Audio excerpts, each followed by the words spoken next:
Mga Charlie Smith, Jong Benji, Georgia Strait. I'm Charlie Smith, editor of the Georgia Strait, and I'm very happy to be back another week with WOW TV. The big story around the world right now is the Sochi Olympics, and that's a major component of this week's issue of the Georgia Strait. We have Rose Groenwood on the cover, and she's a half-pipe, very accomplished, kind of this new adventure type skiing. And one of the things about Roz is that she is also a model. And she was on Teen Vogue. She's very glamorous, as you can see over my left shoulder. And one of the things when she goes up to the ski slope, she hands out lipstick. And so she's also a lipstick model.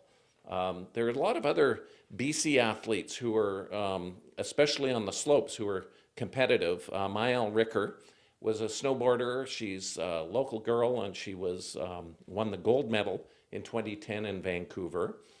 She's also been mentoring a slope-style snowboarder named Spencer O'Brien, who's from East Vancouver, and there's high hopes for her. She has made it to the final in her event. And then there's a younger woman who we also have in the paper this week, Yuki Sabota, who also grew up in this area, and she's a slope-style skier. So we've got a strong contingent of British Columbians, as well as, you know, in the men's Olympic hockey, we've got Dan Hamhuis, who's playing defense for the Vancouver Canucks, Carey Price, the goalie for Montreal Canadiens, but he's from Anaheim Lake, BC, several others, Duncan Keith, a defenseman, Shea Weber, another defenseman, and there's also Roberto Luongo, who we consider a British Columbia athlete, the goalie for the Vancouver Canucks, even though he's originally from Montreal. One of the things I'm going to be watching at the Olympics this year is Vladimir Putin, the president of Russia. I just read a book about Vladimir Putin that was put out by the Brookings Institution called Mr. Putin, Operative in the Kremlin, and it actually broke down why he's been such a successful politician, and he is a politician.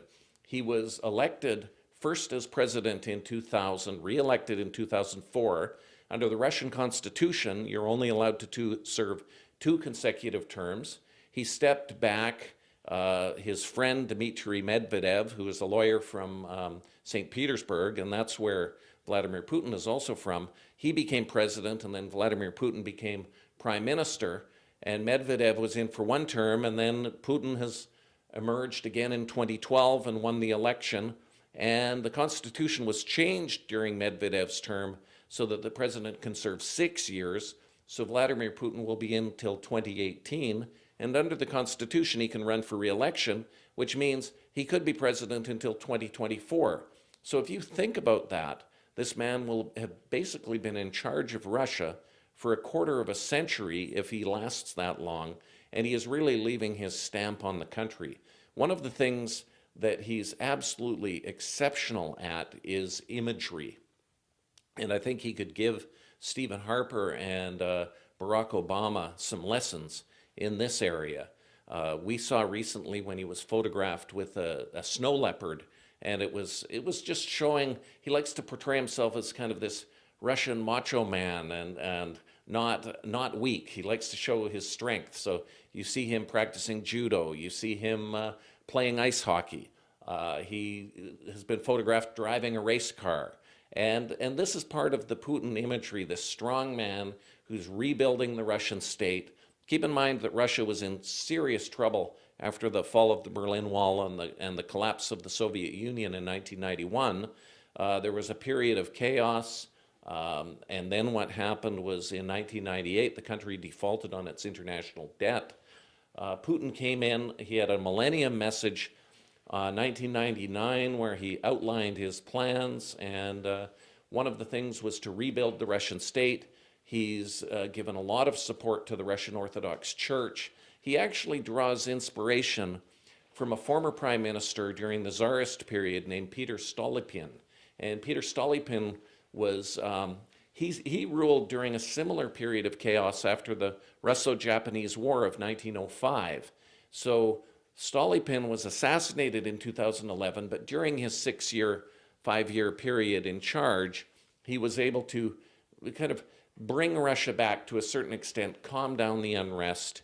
And Vladimir Putin is doing much of the same. The other thing about Vladimir Putin, which is quite fascinating, he came out of the KGB.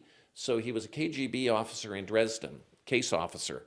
And the book that I was reading suggests that he uses some of the same kind of KGB methods in his dealings with the oligarchs. He says, you can make your money, he's a free enterpriser, but you'd better pay your taxes or else there will be consequences. And we saw that when Vladimir Korodovsky was put in, or Mikhail Korodovsky was put in jail. He was the Yukos oil titan, and he was trying to challenge Putin politically, and he paid a very heavy price, serving many years in prison. He was released before the Olympics, as was the members of the band Pussy Riot, the punk rock group. But really, if you look at Putin, he is the modern czar of Russia. So with the Olympics underway, that's one thing I will be paying attention to. Now I'm going to throw it over to Janet Smith, our arts and entertainment editor.